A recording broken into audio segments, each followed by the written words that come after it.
So, speaking of alcohol and you deciding not to drink, you did that last summer. Mm. You also quit vaping in a very intentional way. You really do a lot of things intentionally, and that's one thing that I noticed about you, and specifically things to improve your life for the future. When did that start happening? Well, the big thing was a conversation I had with Templeton Walker. Did you ever get to meet him? I called him on the phone once. I like follow on Instagram, I think. Gotcha. Yeah. So, Temp is a guy, he does what I do. He wholesales, but he also has a ton of other businesses. He fix and flips, he He's got owns a podcast too, Airbnbs. I Yeah, he think. Yeah. does.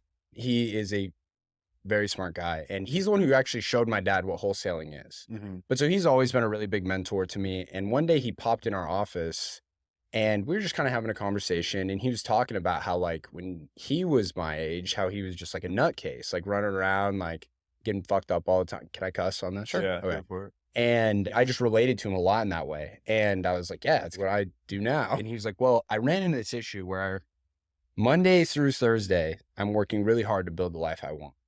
And then by the end of that day, by the end of the week, I just feel like a lion. I need to go unleash. And I would go out and I'd party and I'd wake up broke with a pissed off girlfriend, empty bank account, nothing but sorries and excuses, things of that nature. And I like really resonated with that because I realized that I was doing the exact same thing. It's like I spend all this time trying to build this business and then I blow it off the top over the weekend. I'm hungover. I feel like shit. I'm not proud of what I did. And then I've got to build myself back up just to do it all again. And having him kind of talk to me about that, and it wasn't like he told me like, oh, you need to cut that shit out. He Mhm. was just like, here's what I did when I stopped doing that. Here's the experience I had. And he just really related to me. And so for me to see somebody like him, who I already admire and respect, kind of see that within me. And I kind of realized I was like, okay.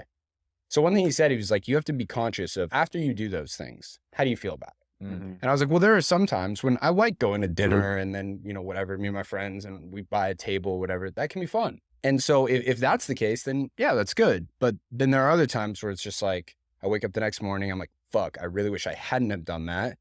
I'm working hard to make this money just to blow it on dumb shit. And I just didn't feel good about myself. And then, so after that conversation, it's not like I just immediately turned around, stopped drinking, was like, okay, I'm, full personal development. It really brought it to light. I started to notice it more. So every single Sunday, Monday, Tuesday, when I was hungover, it started to sting a little bit more Mhm. because I realized, like, what am I doing to myself? I'm getting trapped in this loop that's not getting me where I want to go. I'm just going in circles when I know the destination I'm trying to get to, but doing what I'm doing is not going to get me there. And so through that, I just kind of one time I woke up and I was super hungover and I called my mom and I was like, Mom, I think that like I don't have like a problem like how you see in the movies. It's not like I'm like fucking shaking if I don't have a drink, but it's like I don't think that I have good management of when I start drinking Mhm. to maybe stop or just like I just didn't have a great relationship with alcohol. She's like, yeah, I mean, that's probably right, and you got to look and it's like if you didn't do those things, what could you be doing? Exactly. And how would that make you feel? And then from there, I was just like, okay, I'm not going to drink again. And then the first weekend, it was kind of hard. And then the second weekend, I was a little bit bored. And then all of a sudden, it's just normal where it's like, people ask me all the time, like, oh, are you ever going to drink again? And it's just not even something I think about anymore. I'm just very happy with who I am now that I don't feel the need to be somebody else. I have very vivid memories of like being hungover. Sucks so bad. Dude, it gives me like anxiety to think about because I've always been a very like stress-free person, very happy person. And the only time I was ever upset or had anxiety was when I was hungover. And now that part of my life is just gone. Like I don't have anxiety or stress anymore at all. And it's like, I don't want that. So here's the thing. I actually heard John Mayer talking about going sober and it made a lot of sense. He was like, when you're drinking, the ups and downs are a lot bigger. You have higher ups, but you also have lower downs. Super true. And well, look, No, we had Kyle and I had a very similar conversation. well, look, there are a lot of times I was drinking. That was like a lot of fucking fun. And it increased Heightened emotion for sure. Absolutely. And when you stop that, everything kind of just evens out. Right. But slowly, if you work hard and you focus on and you're very intentional about what it is you want, that line starts to go up.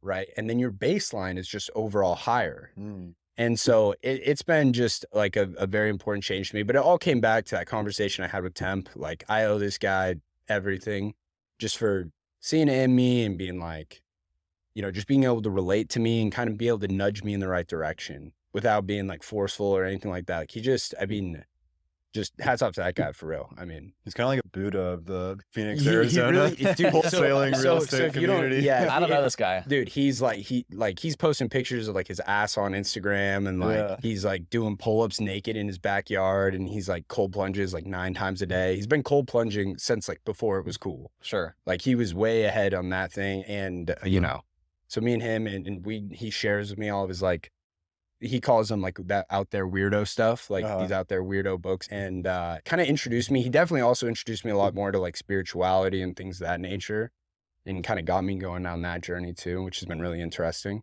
I didn't ever go to church. I've never gone to church or anything like that. I grew up in a completely non-religious household. And so it was only till recently, it was really when I started working my own personal development, that I kind of started to see the writing on the wall of like, maybe there is something else out there. Like maybe it's not just me, you know? And so it's been really fun for me. I haven't seen to you kind for of a year. It explore sounds like that. we've gone through a lot of the similar journeys. Oh, really? recently. Yeah, for sure. Okay, well, tell me about yours. I don't know if people know, but you came and you were working at We Buy Homes Cash last summer. Right. Did a phenomenal job. I wish you were still Thank here. you. Yeah. Yeah, I came out for a month last summer and had a great experience with you guys. Love learning from Blake and you and Mitch. Shout out Mitch, all the people. Yeah, I think, it's a long story, but for me, spirituality in general comes back to this story. Well, I grew up Christian. So I grew up in a very religious household, went to Christian school, went to church 7 days a week. Oh, wow. And so that indoctrination, when I was in college and or late high school, it was like, I can't like do this. Like this is too much for me. Like I need to figure this out. And that was years of my life. And then I came across this blog post that David Perel shared. Okay. And it was about tradition. It's a long story. And basically, there is a woman in a prehistoric tribe, and they're hunter-gatherers. And the women of this tribe have one role, and that is to spend 8 hours a day cleaning this root. And so they clean the root every day. One day, one woman decides that she's going to cut the time to clean the root from 8 hours to 3 hours. And because of that, she's able to be a better mother. She's able to be a better member of the community, a better wife, really improve the lives of her children. 15 years later, they all die from cyanide poisoning because she didn't respect the tradition of cleaning the root, because she thought that her construction of reality is what was right.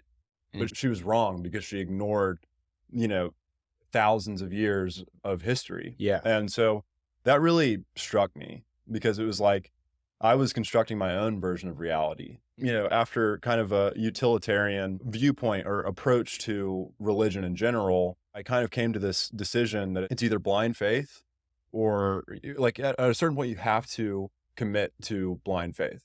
Yeah. You can have conviction, but it's impossible without it. And so those two things kind of in conjunction led me to like Christianity, which is what I grew up in and what I know a lot about.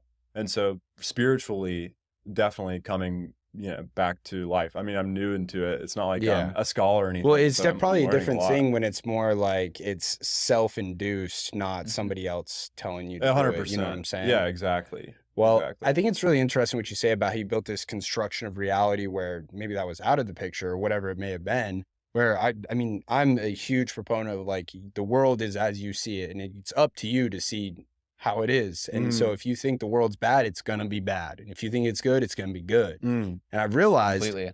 in this new kind of accepting of maybe something else being out there, I like my reality a little bit more with it. I like knowing that maybe that there's a path for me and that everything does happen for a reason. It gives me a little bit of solace when today I sit there, I write a script for a YouTube video. I'm just in a flow state, jamming, right? Just work of art. All of a sudden, the app I'm writing it on crashes and the script's gone. And at first, I'm like so pissed off. I'm like, dude, what the fuck? Like, not like I spent more than 20 minutes doing it, but I was like, God damn it, I could just waste the time. And I was like, you know what? Everything happens for a reason. Maybe this is just because if I go back and I write this again, it's going to be even better. And you know what? It was. I started doing it again and it was even better than the first time. And I was like, you know what? Okay, this is good. Everything happens for a reason. Maybe I just need to be like this more often. And so I find solace in the fact that if I missed an exit, I can kind of say everything happens for a reason. You never know what would happen if I had gone on that exit. Maybe I would have just gotten T-boned by a semi and I wouldn't be here anymore. Maybe this was the divine, getting me where I and need to go. this comes to something that I wanted to bring up with you and something that I wanted to express gratitude to you for, because there's one thing that you said last summer that I hear in my mind. Probably it was once a day for a while, probably not once a day now, but it was no negative thoughts in my headspace. And you're just very clear. You just came in and said it one day. It was like, I don't want to hear that. Like, there's no negative thoughts in my brain. Absolutely. And that stuck out to me. I'd love to hear you talk about that. Okay, well, so it's back to what we're saying. I'm glad that that touched you because it's something I believe in a lot. Is like you get to control what's coming in and out. Like you are in 100% control if you're going to listen to the news or what you're going to read and on social media, what you see. And even though something might not seem like a very big deal, but any kind of complaining or just nonsense or negativity, I don't like.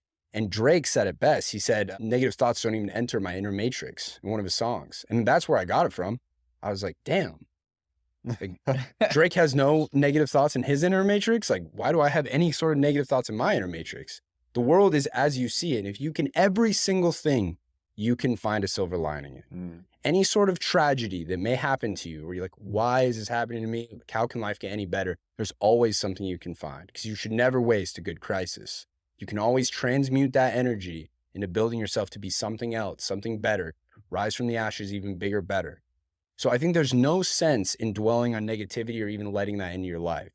It doesn't do good for anybody. Now, I'm not saying that you just need to have a 100% optimistic attitude. Everything's going to work out exactly the way. And you need to look at things from different angles and, you know, see as things could go wrong and plan for it. But there is a level of negativity that serves no purpose other than just bringing people down. Fuck that. You know? And it comes back to, it's the way you look at it. We have something that we've talked about a bunch of times. It's kind of one of my frameworks, which is like, if you look at a tree and you ask yourself, what about that tree is beautiful? All the things that are beautiful about it will come to your mind. But if you ask, what are the things that are just ugly about it?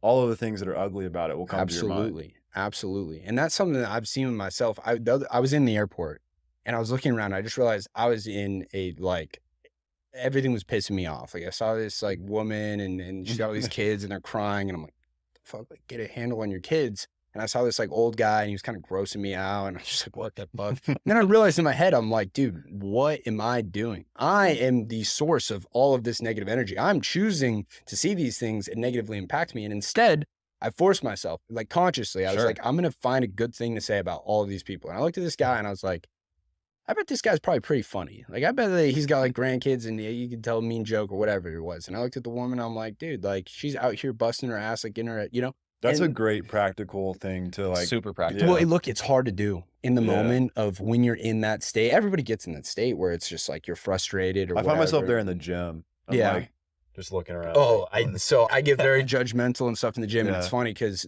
me and my dad go to the same gym now. Okay. And so we have like these people that we see regularly and the gym characters. The gym characters, yes. And then they show up in our regular episodes and they're always up to some shit and some hijinks.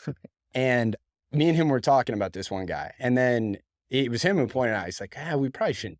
It's like, because we're just sitting there shitting on this guy. Whatever, we're having a laugh. But like, it's like, why are we putting that out there? Yeah. Like it doesn't matter what these other people are doing and scoff at it or whatever. That's energy that even though you might not be saying anything to them, I believe you're transmuting that. And the universe, nature has a very good way of always balancing everything. If you put negative energy out, that is going to have to come back to you somehow, one way or another. And I don't want to pay that karmic debt. You know, I only want to be a source of like good and your life's just shittier for it. Absolutely. It's like, it's objectively. Absolutely. Yeah, no, I mean, dude, the moment I realized that you can just be in 100% control of whether you like love your life or not is just all up to you. Now, people are going to watch this like, well, there's these kids and they're born in terrible conditions. Like, hey, I'm not talking about that. I'm saying, dude, I'm blessed to be born in the US of A, baby. And here we got access to the internet. They give homeless people iPhones.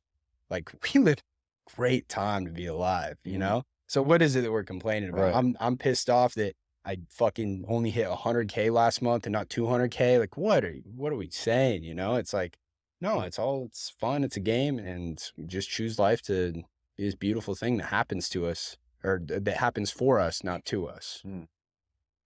I'm thinking a lot about, you know, I never met you last summer, which is super funny how we just never got around to it. And so even going into this interview, I feel as if, even though I've seen you more recently, obviously Kyle knows you better from having worked with you daily for however long he was here.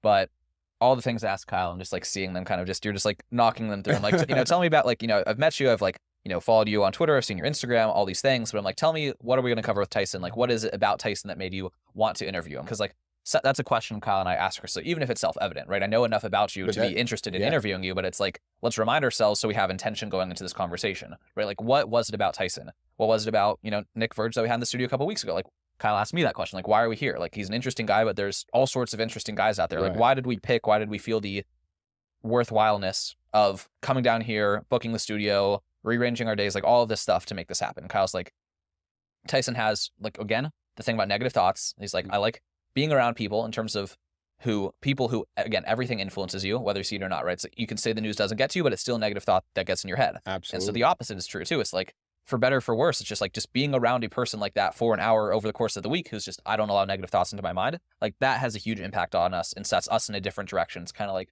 what you said about the party. It's like you'd be around all these positive people and that gave you a supercharger for the next several days. Absolutely. And so it's like for Kyle and I with the podcast, it's like it's a weekly way, in the sense that if we record weekly, obviously sometimes we batch and then take breaks. Yeah. But every one of those is like kind of just pushing you, propelling you with positive energy until the next one. So that was a big one. And then also just, he said so many additional subtle mindset things in terms of like, you have interesting mindset, not just in terms of like the big framing, but like a lot of these kind of little subtle things that all accumulate into like being happier. So I'm just like seeing so many of them revealed as you talk, which is really cool for me. Well, hey, I mean, I got lucky that I was been put on to, like, that's the best thing I think about like starting a business, is that it's kind of a gateway into like personal development and learning about these kind of things. Like, I don't know too many like accountants who are studying like personal development and spirituality or whatnot, but it's something the business will usher people into. Mm-hmm. And I don't know. It's just, I'm very fortunate to have been put in a position where, like I said, we're in the United States, we get access to like all kinds of things. Like, America. I don't even know how I get a new Audible book. I just am allowed to get one every single month. Like, You are paying for that, I think. maybe, but it's maybe. like, it's free money. It doesn't. Yeah, dude, it's showing up there. I don't know. I'm cool with it, right? But I'm just grateful for all the opportunity I have and just to get to learn all of this stuff. Every limit that you hit in your business is just a reflection of a personal limit. Yes, that's a great point. And that's something that I've been preaching to like people who are a part of my groups that I'm showing about wholesaling. It's like, dude, the person you got to become to get your first deal, that's a big jump, right? Mm-hmm. You got to become a different kind of guy to get that first wholesale deal. But that kind of guy is not going to be the guy who's able to get you 3 deals a month. And that's going to be then the next person you have to be is not going to be the same that'll get you to the next level. And so that's something I'm very conscious of thinking of. Okay, is what is my next jump and who do I need to become to be the person that happens to? Exactly.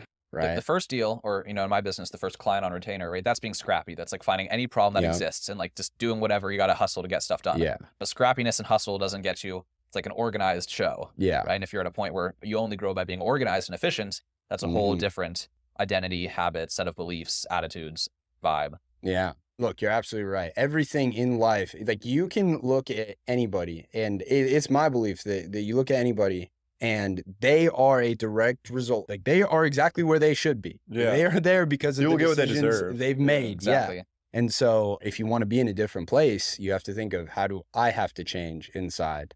Normally it's what do I have to eliminate? It's like addition by subtraction. It's like, look, if this is the person I want to be, what do I have to stop doing that will allow me to get there? Well, I think that you've made a big leap since last summer. I'd be interested to see or hear what the things are that you changed in yourself and in your business to kind of pour gasoline on June it. 1st, 2023. You and I came out here June. and basically June 2nd or 1st of 2022. So it's been like a nice full and proper year. Yeah. So I can't remember. I think it was August or maybe it was June. I don't remember exactly. I was here from You're here for the month of June to June 28th. Well, I'm trying to make, so then it was June that I quit drinking. It was probably June. It was in the middle of June. I don't know, something. And that was the big coming up thing. on 1 year. Right. Yeah. And see, I don't even realize. Because you're not counting like that. Yeah. It doesn't matter to me. But that was the big thing, is the first thing for me, the first domino to fall was like, I'm going to quit drinking.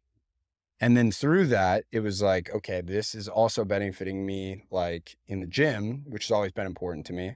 And the compound effect, right? Small things start to add up into bigger things. So stop drinking led me to take the gym more seriously, which led me to take, okay, I'm not seeing exactly the results I want. I need more information. Hired a nutritionist. So now all of my meals every single week, every single thing I eat is calculated. And then that leads into, okay, now I just take better care of myself. I have more energy throughout the day. Okay, now I'm being more intentional about how I'm spending my time, right? Am I spending a lot of time dicking around scrolling TikTok when I'm at the office? Or am I spending time making TikToks that will bring me more business? Or, what is it I'm doing? And through these, like, small changes, something like stop drinking, which I mean is a small change, but people might think it's bigger, just slowly led up to be bigger and bigger things. But the biggest things I can say is just like, it helped with my self-mastery of being like, I am in control of what it is I'm going to do or not, right? Like other influences will try and do that. Like all the time now, when I'm out, there will be people, oh, you're not going to drink or this different stuff. And it's like, no, first of all, you have no power over me. Like I can do whatever the hell I want. You don't have a gun in my head saying I got to do something. So when I've realized that I can just get myself to do whatever it is I need to do, then it's identifying, okay, well, what are the activities that are going to get me where I want to go, right? And so I looked at it and it's like, well, first I kind of had to ask myself, who do I want to be? Like, what is that guy that I want to be? And I created this idea in my head of the person that I wanted to be. It was like, what does the perfect version of Tyson look like in my brain? And I'm still working to be that guy, right? But having that idea and knowing, okay, who is this person? What does he do every single day? And this guy looks a certain way, right? He looks a certain way. So he's obviously in the gym. He's obviously eating right. This guy's definitely driving around in like a different sports car every single day. And so for that to work, he's got to be very successful. He's got to have some good businesses. So it's like he's probably working on his businesses for a lot of time every single day. So I better start doing it, And it's just like, okay, I'm going to start just trying to live life exactly how that guy does, and I'll get there eventually. And that's what we're in right now. It's just not a matter of if, but, or not a matter of if, but when, right? It's like, it's coming toward you. Dude, I've just already decided that's who I am. Like, I'll give you guys an example. Something is, I've always in my head been jacked. Always. It doesn't matter what I currently look like, because I've always been like off and on. I've been working out since I was 14 years old. Sometimes I look better than other times, but in my head, I've always been jacked. Let me give you an example. I asked my friend to send me this picture of myself. And I asked my buddy, we were like out drinking, and I was like, oh, yeah, take a picture of me. I look sick. Here's a picture. I look sick. Yeah. Yeah. Kind of show the camera. I don't know. But I do not look sick, right? But in my head, it's just like I've always been jacked. And so being in your head, that's one thing. But when you start to back it up with action, right? So in my head, I'm already the guy that's got hundreds of millions of dollars. I'm already the guy that has like, look, I look good. I'm still not where I want to be, but I am that guy in my head. And because of that, I just have this unbridled sense of confidence. I will become all of it. I am going to will my way literally into being that person because I back it up with, I know what the destination is. And then it's just a matter of reverse engineering. What do I got to do every single day to get there? And then doing those things. And then after enough time, it's bound to happen. So we just, set a little thing for us in our GPS. And now we're just following. Hell yeah. I mean, we come into the studio and we hear the same thing from the same people. And it just works. That's the point. It's like people want to hear something new on every podcast. I hired a coach recently who's basically just, I paid him to force me to, like, I've been hearing all those exercises for a long time, not taking the time to do them. He came on the podcast, was like, I don't know what number of person to basically walk through a similar type of mental exercise. Like, I want to do this. And it still, was on my list for weeks and I wasn't getting to it. And I'm like, I just got to hire this guy as a coach. Yeah. So that I like actually sit down and go through and do it. And that's been the biggest benefit of like working with him has been the humility of being like, I know I've heard this all before. Like people are mad when they hear advice from someone further ahead of them. And it's like everything they've already heard before. Yeah. And that's like an ego thing to be like, absolutely. I've heard this before. I know this next. It's like, stop. You've heard this before. And this is the time, like this could be the time where you pause and actually, get out a note card and be like Tyson 2.0, 10 out of 10 Tyson, whatever you want to call it, Tyson 3.0, whatever your name is, obviously, if you're listening to this. But like, I recently did this like as recently as yesterday, and you do it again and you do it again and you do it again. I mean, I did it. I hired this coach, Vash. He's on the podcast basically 45 days ago. Okay. And I feel like half the stuff I wrote out on there, like it like got in like a month. So is he like a business coach or what are we talking about? Holistic, business, personal. I mean, again, same stuff, right? Okay, the limitations in the business are caused by the limitations in, if I'm not closing deals because of confidence, right? Or maybe that's a personal thing, but it's going to reflect into the business. Or if I'm not getting the work done because of distraction, when you run your own business and it's still a small team, it's not tactical. He's not a marketing coach. He's not a hiring coach. I'm sure he has opinions on that, but I didn't be like, teach me how to get more clients, teach me how to get this. I hired him more for personal things. Gotcha. But I think that reflect into being a more effective person in the business. Mm-hmm. But literally after 45 days of working with him, it's like the stuff that I wrote on this card, a lot of it feels like, I was pretty quick. Yeah. Either I just didn't think that big or like I just got there pretty quickly. And so again, 45 days in, I'm like doing it again and writing out what is I segmented it into like the version of myself for relationships, version of myself as a business operator. Like, again, I want the business to be doing more than 100K a month by the beginning of next year. So it's like, what is the person I need to be to do those things? And again, how do I carry myself? How do I do all that? And so it's just, the benefit is just doing the things that everyone's repeating over and over and over again. Absolutely. The thing about hiring coaches most of the time is a lot of it, they're not telling you anything new. It's the accountability piece, right? And that just comes into, once you can get like the self-mastery, which obviously is a very hard thing to do, just to get yourself to do these things. But having somebody, whether it's my dietitian or it's my business coach who's telling me what to do, a lot of it, it's not rocket science. Like my dietitian pretty much says, hey, eat less, you'll be less fat. And it's like, well, all right. Yeah, I think I've heard money that well one spent. before. Hey, but I'll tell you what, I will pay that guy. I want him on my payroll till the day I die. Like I don't even give a shit. It's some of the best money I spend every single month. Just for that level of accountability, just for me having to log in all my shit. And at the end of every single week, showing him exactly how many of each macronutrient I ate and where my weight was at, and having to send him pictures and let him know how many times I worked out and how much cardio I did. Just that level of accountability forces me to do better and to continue to do it. Whereas same thing with my business coaches. It was funny because we had our big QSM, like our quarterly strategic meeting. It was like, okay, where we were at this quarter, how are we going to get where we want to be next quarter? What do we need to accomplish? And all of these things, it's like, I think I probably could have asked like a junior achievement. Like, you guys ever have that? You know what I'm talking about, junior achievement. Oh, it's an Arizona thing. Basically, somebody will come in and it's like a business class they do for like elementary school kids here. I could have like a junior achievement guy like tell me to do these things. Yep. Yeah. But it was the accountability of, number one, knowing somebody who's in the place you want to be, telling you that, yeah, that's what works. And those just are realistic goals. Those are designed well. Right. Exactly. Those make sense. And it helps with the belief behind it. Exactly. And then that just helps with better execution. But it is crazy how much of life it's like, yeah, you already know. Like it's not a big secret. I think that plays well with what you do, which is wholesaling. Like it's simple, but it's not easy. And you can spend 10 minutes on the internet and figure out exactly what it is and exactly how to do it. But that doesn't mean everyone's doing it. That doesn't mean Succeeding at it or sustaining their health. Right. Exactly. Staying power as a wholesaler. And I think clearly you guys have succeeded at it. What do you think it is about your business, yourself, your dad, that make you guys successful at wholesaling when it's simple and you can figure out what it is? Right? There's no barriers to entry. Yeah. And I know exactly what it is. This is something my dad taught me. It's something that he is the best I've ever seen at this. And it's pure fucking grit. Like that man is just accepted. The thing is, you don't lose until you quit. So as long as you keep going, as long as you keep, so I tell people who are starting out, it's like, people ask me like, well, on average, how many months does it take to get your first deal? It's like, it takes as many months as it fucking takes, dude. When I got into this, I was like, how long is it going to be? Like, if I don't do this after 6 months, then it's not going to work out. No, it was like, I'm going to make the calls every single day. And I'm going to continue to do it every single day until it works, until I get it, right? And it's just the unwavering ability that it doesn't matter what the fuck happens. We're not going to lose sight. We know it works. We've done it before. We've seen other people do it, whatever. The proof of concept's out there. And it's like, I'm just willing to keep trying things over and over again. And also, I'm just like not afraid to lose it all.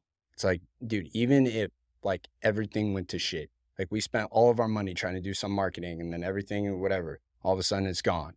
Doesn't fucking matter. Like now I just have the skills of the person I built from doing all of that to where you can go get it back. You're rich again. in your mind. Yes. You're jacked in your mind. Well, that's exactly what it is. I like that. Yeah. That's exactly what it is. Just the person that you become is able to handle these things. Like that's the person you're going to be. Like you're going to get those things again. It's just a matter of time, you know, but the reason why so many people in this industry don't end up making it, don't ever find the consistency is because they give, you know, they just fall into that moment where it's like, oh, this doesn't actually work. There's really not that many deals out there, whatever excuse they tell themselves, and they stop, you know, where no, we know that it works because there are tons of people just like me. There are people that are way bigger than me who are consistently doing this month over month. It's out there. It's just you haven't fucking figured it out yet. And that's because you gave up too early. So I'd say the biggest thing is that just I refuse to quit. Doesn't matter. It doesn't matter what happens. I'm going to keep going. I'm going to keep doing it. there's the blind faith of like just knowing it's like, yes, like I'm on the right path. There's a reason why I'm doing this. There's a reason why I was showed all of this. There's a reason why I'm executing on all of it. It was bound to work for me. You just got to keep doing it until it does. Yeah. And if you want to shout out your dad too, I think I was very impressed by his systematic thinking and like his process oriented like stuff. Like his CRM is more complex than like most CRMs I've ever seen. That's like, the thing is like, he doesn't realize it either. Yeah. Like he says like, oh, I'm not a systems guy. But here's the thing about my dad is he definitely doesn't have any like a lot of formal education. Right. Like throughout throughout school and everything. Like his mom did most of his homework. Like he never went to college or anything like that. But this guy knows more about business, more about real estate, more about like a lot of finance than any of my professors did. And it was all just due to experience of just him being like, I'll figure it out. That's like his superpowers. He's just like, fuck it, figure it out. like his favorite thing to say to people is FIFO, figure it the fuck out, right? That's something that he's taught me. And it just comes back to, look, where we are in time right now, we have the ability to learn so much. Like he's not asking you to figure anything out that hasn't been figured out. Absolutely. Right. It's like a whole different thing. Yeah. 100%. We're not out here trying fucking to do quantum computing. Trying to like build a quantum computer, figure it out. It's like, Dad, I'm not. Yeah, I can't believe that there are people out here who like invented like math equations. Like I remember like being in school and the first time I started algebra and learning like y equals mx plus b, and I was thinking in my head, I was like, how the fuck did somebody just out of nowhere come up with this shit? Like invent this into like obviously not invent, but they realized that it's a thing. Just they didn't have anybody show them. They just figured that out. Like, bro, we're not doing all that. Like, shit, this information's all out there. You just got to go look for it in the right place and then execute on it. And we live in a great time. It's beautiful. We have air conditioning. But yeah, the biggest thing is just grit, dude. Like being able to just to say that, yeah, motherfucker, I'm not going to quit. Like there's nothing you can do. It doesn't matter how many times I fall down, I will bounce back up higher. I think for a lot of people, that's just an easier said than done type thing. Oh, absolutely. It's super easy to sit here, you know, in the podcast studio and talk about these things when in the moment, here's the thing is when it comes to self-mastery, you've got demons. Everybody's got demons, right? I've got two voices in my head at all times. One of them is a badass motherfucker, right? That's Tyson 2.0. That's him speaking from me in the future. And I also got this other who's a little bitch, you know, and that guy is a pussy. And when I wake up in the morning, sometimes that fucking guy is like, he's like, bro, you don't gotta get up right now. He's like, come on. He's like, dude, even the last 4 days, like, you don't gotta get up and go to the gym right now. Or sometimes when I'm making calls and I'm getting kind of bored or something and like, oh shit, like you've already gotten a deal today or something. I was like, you don't gotta keep going, right? Being able to tell that motherfucker to shut the fuck up, right? It's like, no, you're getting the fuck out of here. Cause this guy over here is like, no, do one more always. Like, let's go harder. Let's see what we can do, right? And it's being able to listen to that. And know that is getting you where you want to go. And this guy's just trying to drag you back down to comfort. You know what I'm saying? So you got to learn how to just I know how to fucking just pimp the fuck out of the little bitch voice. It's like I know last summer you were reading Meditations. Are you really going to live your life in your warm bed or something like that? Yeah, dude. I love that part. Right there. I love that. Where he's talking about, I wake up, which is the craziest thing about meditations is like, this guy is like the most powerful person on earth at the time. Literally. And it's still relatable to people today. But he's talking about, I wake up, I'm cozy, but he's like, the lion doesn't give a fuck when it wakes up. Like, it's got to go out there and fucking hunt. And I'm like, damn, Marcus Aurelius. Like, you do got to go hunt. Like, it doesn't matter. It doesn't matter how he had nothing left to conquer. I mean, he was like the king of Earth at that point. He could get anything he wanted. Pretty sick. And we have access to it. Like I said, anybody can just go read his thoughts. Like, keep it on the nightstand. Marcus Aurelius. It's free money on Audible. It's got to be free on Audible. There you go. Public domain for sure. Hey, Audible's already just giving me shit for free. Yeah, sponsored by Audible. I'm not admitting to being sponsored by Audible is what's actually happening. Well, I'll tell you what about Audible. Here's something I want to talk about as well. Is notice when it comes to like the shit you're consuming, right? Your media diet, and this is something that again Templeton told me to read this book, The Art of Exceptional Living by Jim Rohn, and he's talking and he's like, most people have a favorite restaurant, right? Favorite place you go to, get food, right? Favorite place you go to feed your body. But most people don't have a favorite place they go to like get information, favorite thinkers that they learn from. And I was thinking about it. It's like, how often am I just like listening to music? And I've also like, I eliminate like any kind of like sad shit, like sad songs and stuff. I won't fucking listen to it. Won't do it. I'm only listening to like Drake talk about going to fucking Biblos room Truck, and the the fucking hotel Mykonos. lobby. Yeah, shit like that. It's yeah. all that's the only kind of music I listen Underground to. deposits. Right. Yeah. That's the kind of vibes I want because, dude, it's all connected. But I realize, it's like, how often am I doing that when I could be listening to something like else? Like, who are the thinkers that I'm indulging in? And instead of listening to music now, I've challenged myself. It's like, I'm not doing that anymore. Like, now I'm in the gym, bro.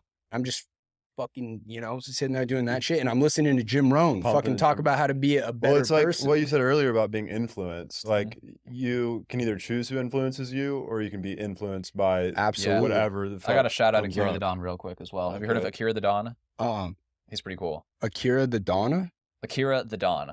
Akira the words. Dawn. Yeah. The That's Dawn. a pretty sick name. He's had him on the show actually, Okay. and he makes basically like classic podcasts set to lo-fi beats. So I'm sure he's got a Jim Rohn. Oh, playlist. I don't know if he has Jim Rohn, but he's got like like the Joe Rogan times Jocko episode. He's got Yeah. that whole entire interview chopped up into like lo-fi Jordan clips. Peterson. Like all Jordan Yeah. Peterson's like best sound bites, like Really? chopped up into like songs. But it's not like remastered. Well, I don't know any musical lingo here, but like spoken audio from podcasts, from great lectures and great with like a beat to ideas. it. He's got a David Goggins one that's a little Hold up. goes pretty dude. hard. I'm really interested. And it kind of repeats itself, so it gets to your mind. You know how like when He's you, got one of He's got an if you entire s- album of the meditations. if you like of Marcus study, Aurelius. if you study while you're like listening to music, Exactly. you remember it better. It Yeah. like repeats itself, gives you a like a It- rhythm. well, yeah, to you think get in like the about. flow Yeah. state of like, that's why like when I was studying, I remember like in college, bro, I'd fucking take an Adderall and I'd listen to the same ass song for like 12 hours straight, just like Yeah. viciously ripping Crush the that vape and test. like, Yeah. and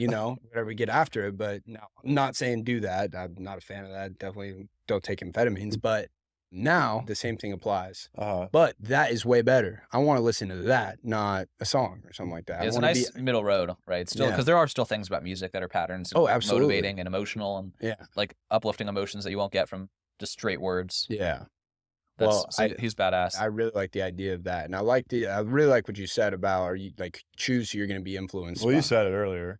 Oh, did I? Yeah, kind of. Well, I'll tell you what. Here's you were saying that people wanting you to have a drink. It's like you can't influence me. You're not getting in my head. True. Well, Yeah. I'm just not allowing that motherfucker to. But I am a very easily influenced person. I think most people are. And it's being conscious of like who I'm going to allow to do that. And it's like people are trying to influence you. Yeah. You have to understand that like the term influencer, that means that they're trying to influence you. Yeah. That is their goal. Right. And like the news and it's all influencing you. Any advertisement in the entire world is literally its only intention is to influence you to purchase something. Yeah. You got to be very careful about Right. what you're being drive behavior. That's an excellent way to say it. What are you being driven to do? Right. And so this is something I've talked to like my mom about. It's like, look, because my mom does not like Andrew Tate. And I'm telling her, I'm like, the reason why I like Andrew Tate is because of like, I believe that the way he's influencing people is better than the way that other people are. It's imperfect. Right? Right? Yes. And yeah, I'm not saying and nobody's perfect. Exactly. Right? And that's the thing. You should bring up, well, he said this one time. And I'm like, Mom, look, yeah, I get that. That's very crass. It's just like if all the high school, all people in high school are watching Tate or watching CNN. Yeah. Right? It's like what society Which would be one? better? Yes. That's a great point. CNN 10. I mean, Yeah. some programming. Is that a thing?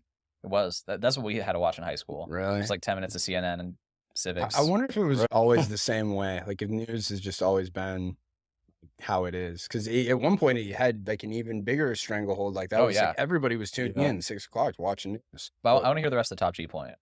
Basically, I'm explaining to her that I was like, look how he's influencing you. She's like, well, he says that depression isn't real. I'm like, okay, well, let's look at what he's saying. He's saying if you have two people, one believes in ghosts, one doesn't, and you have them stay the night in a house, and you say, hey, this house is haunted, there's fucking ghosts in there. And then all of a sudden, in the middle of the night, the person who believes in ghosts hears something, they're going to think, oh, there's a fucking ghost in that place. The guy who doesn't is going to be like, oh, whatever, wind, whatever, right? Because he doesn't believe in that, he doesn't give power to it, and it doesn't affect him. So when I say I don't believe in depression, I'm just not giving power to the concept of depression. Like I'm just removing that even from being an option in my life. You know what I'm saying? And I'm like, look, is what he's saying, can it be construed as offensive to people who are suffering from depression? Maybe. But I would rather live a life where I don't believe in that than if it does. You can choose your beliefs. It's even if it's not Yep. true. Like even if I know that yes, or whatever, even if it's proven that depression exists, I don't care. I can still just staunchly believe that it doesn't, because my life will be better off because of that. And so that's one point that I'm showing her. It's like, wouldn't you rather people be influenced towards believing that they are in control of their destiny? Like, wouldn't you rather like young men to be influenced that, yeah, you need to be fit, you need to become financially independent, you should probably question some of the authority.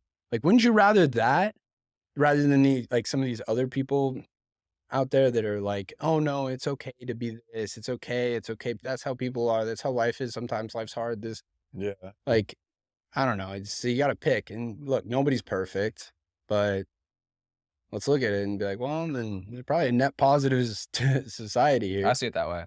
Yeah, so that's where I'm at with it. But my mom's still not like Andrew Tate. She's very against him. What can you do? You got something? I always got something. Go for it. So I got to figure out which thing I have to say. But I think that there was a point I had in my mind earlier, kind of like a little one-liner. That's like 4 years ago. So Kyle was telling the story about his upbringing, right? 4 years ago, Kyle was, it's called agnostic or questioning, right? I was vegan, and you were where in some way that's fundamentally different from now. 4 years ago? Dude, I was blacking out every single night, just fucking, I was just a complete like hedonistic. All I was doing was like smoking pot, drinking, having fun with my boys, playing video games. That's all I was doing. So for a young person, or really any age person, do you view that as necessary? Like, do you feel like if you didn't have that stage of just like hedonism, you'd like be repressed in some way? I don't know. I mean, look, here's the thing. I don't look back. I don't regret it. Like, it was a lot of fun, you know, and it was just a season of my life. And it's like, look, that had to happen for some sort of reason. You know, maybe I had to do all of that to realize that, oh, we probably went way too far on one end and to bring it back. Yeah. Actually, I remember my other question as well now.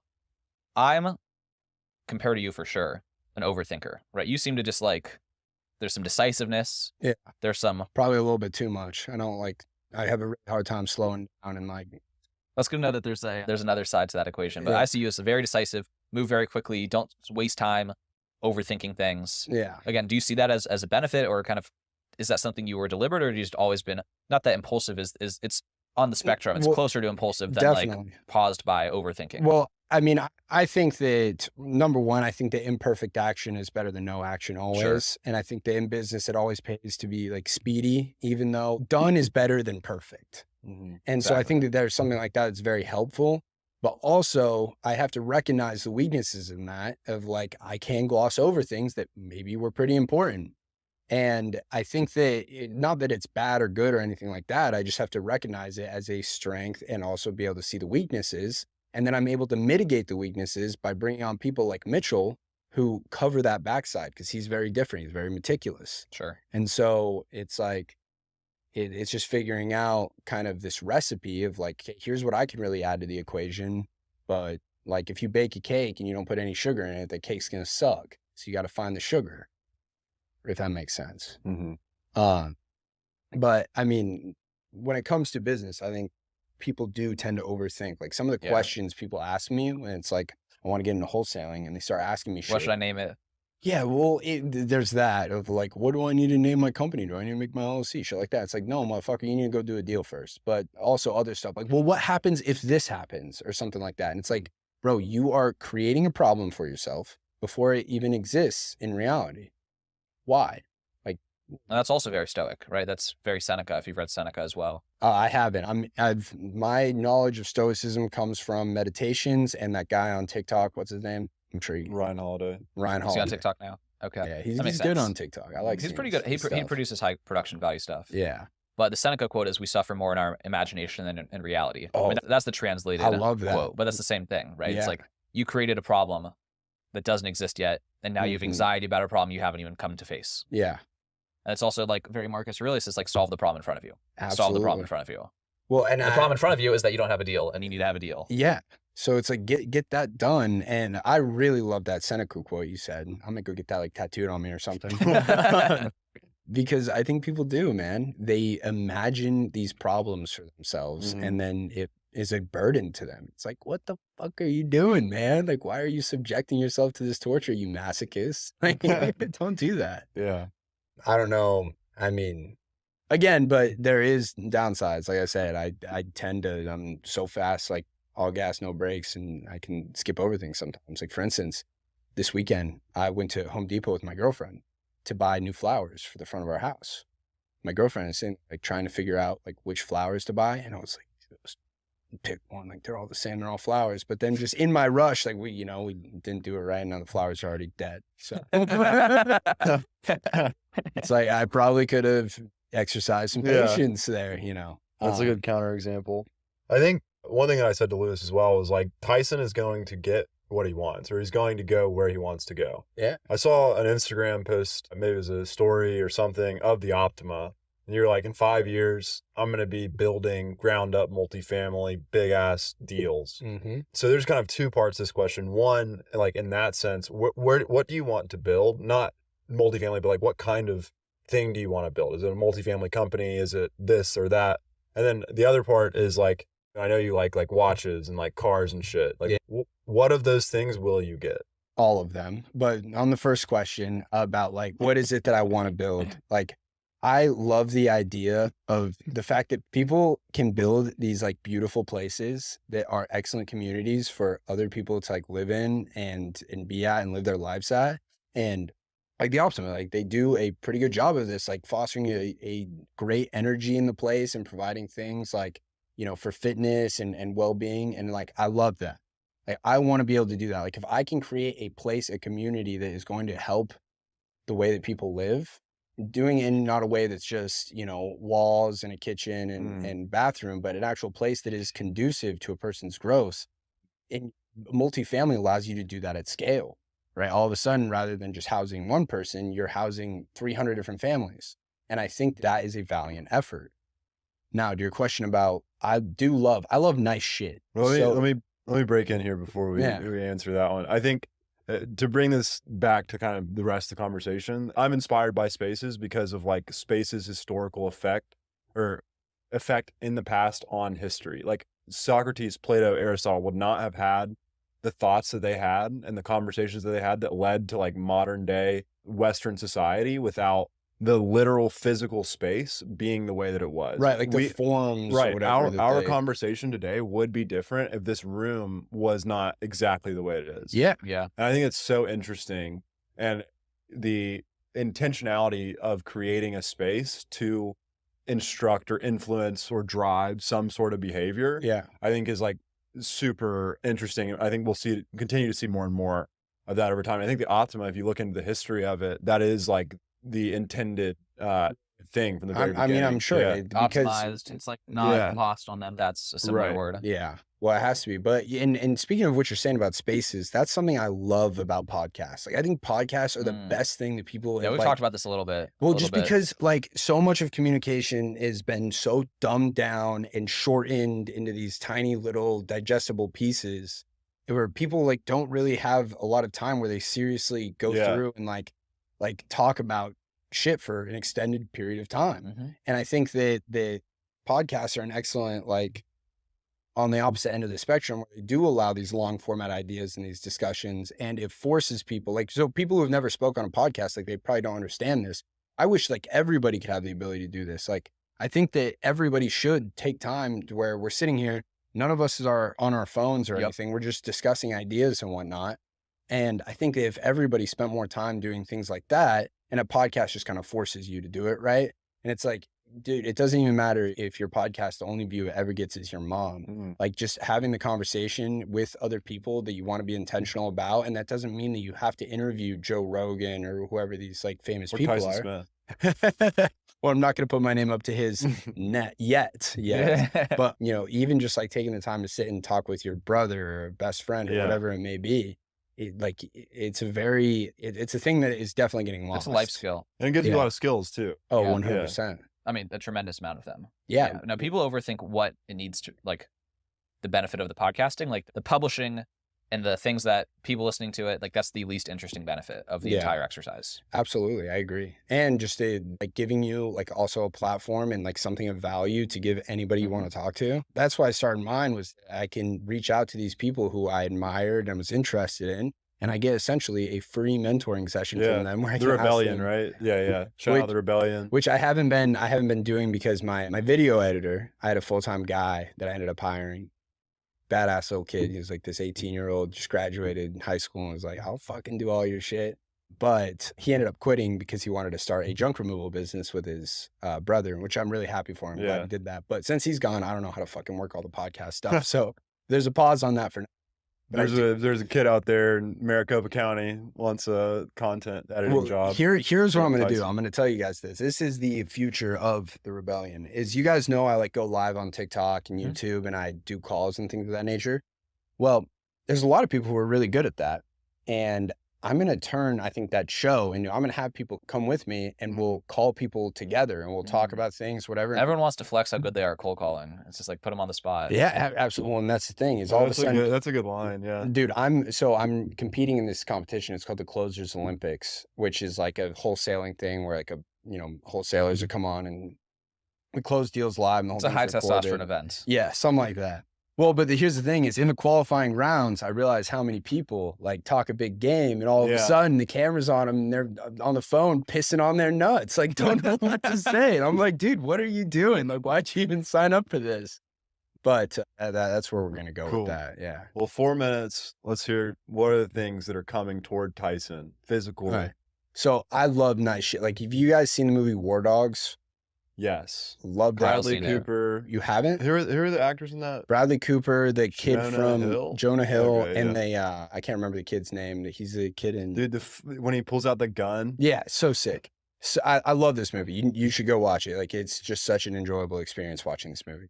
But in it, like Jonah Hill's character is like they're in fucking Baghdad or something, and they're negotiating with some guy, and the guy has like Lacoste sunglasses on. He's like, "How much for the sunglasses?" And the guy's like, "Crocodile, like they're worth more." And he's like, "Yeah, I know, it's the cost. Like I like nice shit. It's kind of my thing."